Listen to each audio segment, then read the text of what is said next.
Hello, this is Christian Allen with the CASE organization briefing on governance. I want to give a brief PowerPoint presentation on governance and what it means for any organization.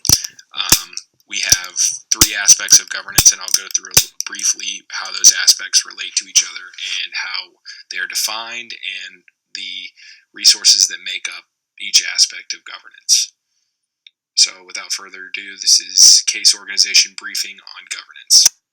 So first, before we get started with the three aspects, just a brief introduction into governance, a definition of governance, a working definition of governance that I found to be a good plain English version is the operation of an organization from within. The key word being here from within, as in those bodies that make up the organization are governing the organization. So it's not an outside governing, it's a governance from within. And the highest of these being corporate governance. Corporate governance is the means by which all stakeholders choose to operate, regulate, and manage themselves and their resources. Corporate governance is the highest, as I said, of the umbrella under which you see IT governance, which is IT infrastructure is a aspect of the corporate organization, and it includes all physical, virtual, and human resources that are then leveraged to meet the organizational business objectives. So governance within IT is anything that's done within IT governance is done with the intention to better align IT with corporate goals and corporate strategy. So it's how IT governs itself and is used in tandem with the rest of the corporation to better meet business strategy. Information security goes along with IT kind of in tandem underneath corporate governance, but it's more focused on the protection of information assets of the organization. Again, it includes both people, processes, and structure. And we'll get into each one of these a little bit more to kind of further define and separate and distinguish. So first, corporate governance, as I said, was the highest level of governance.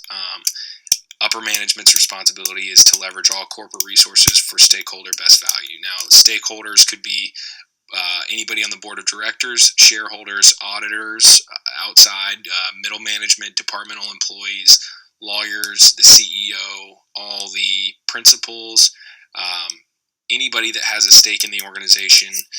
This is a part of corporate governance.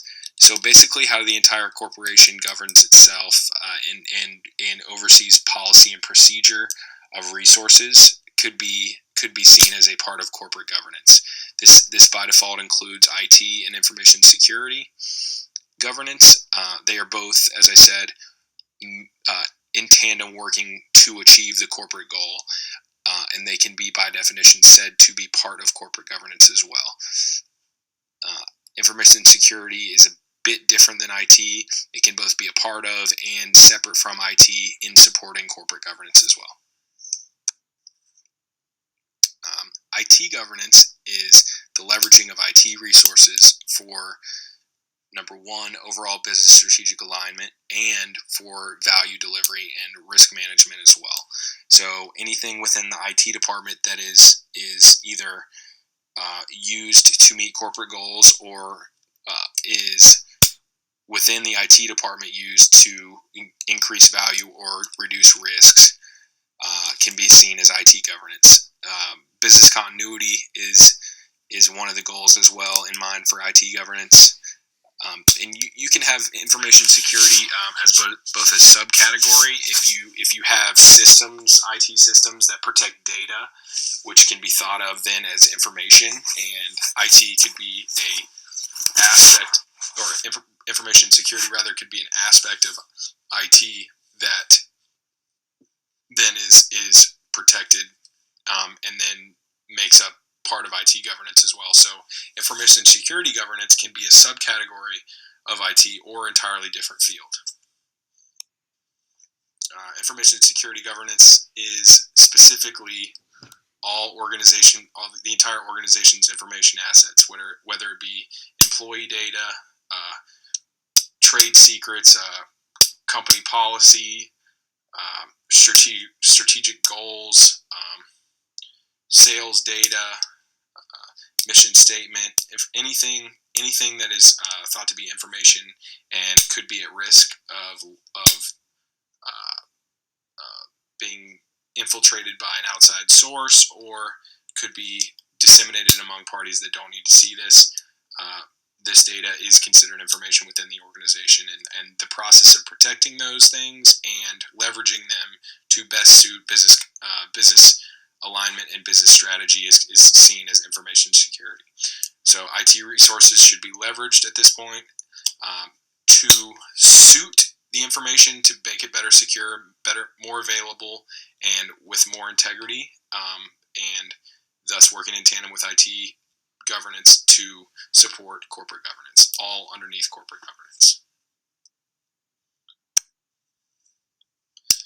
Okay, so we know what information security governance is, but we want to know what we can do to implement information security governance.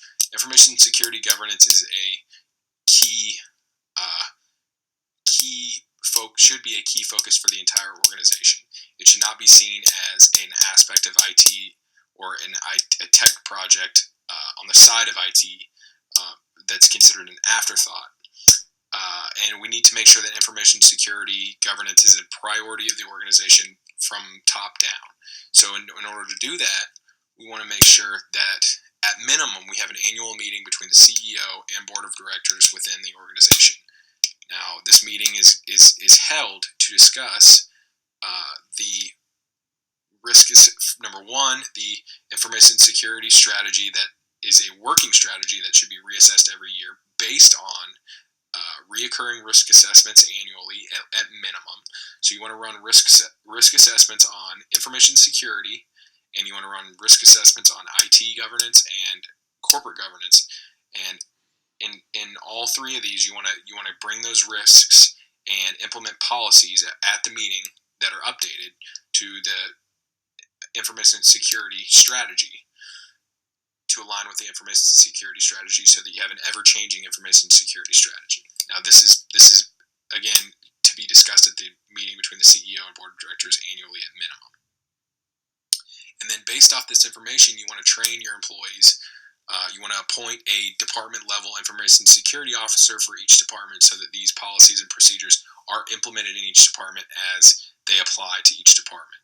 Now, information security officers can be anybody that can answer to the director of that department, and then that director goes to the meeting and reports back. So it's a top-down, continuous flow of implementing policy. And you also, as I will discuss in a later slide, you want to have a separate dedicated information security incident response team that works proactively to better protect data and work with IT to implement security measures. As I said, this is in continuation. You should have a dedicated full-time information security officer. This could be a CIO. You could have a CIO, Chief Information Officer, and a Chief Information Security Officer as well, who are both part of the Information Security Incident Response Team. So this is comprised of members of IT need to be there. A CIO needs to be in that team, and all relevant members of all departments need to be on that team as well. The responsibilities of the individuals: the CEO is responsible for overseeing information security policy and procedures at the highest level.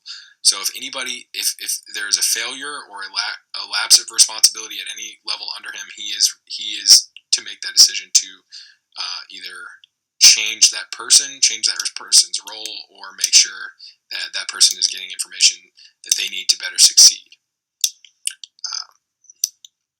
Information security incident response team's number one goal is to assess risk of incidents, implement incident response strategy plans based on those risks, and re-implement risk assessment annually, so that risk strategy and incident response strategy can be updated in a timely manner.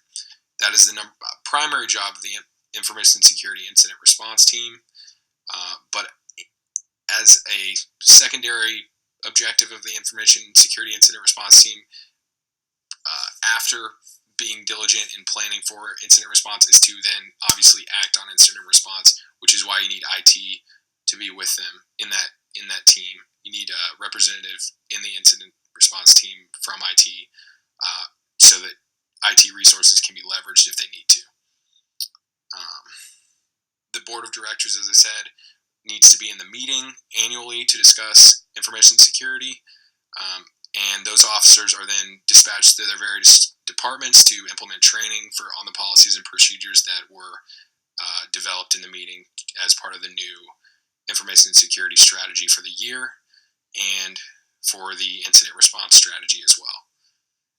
That is a brief overview of governance on the corporate IT and information security level, and that is a brief methodology for implementing information security within the organization.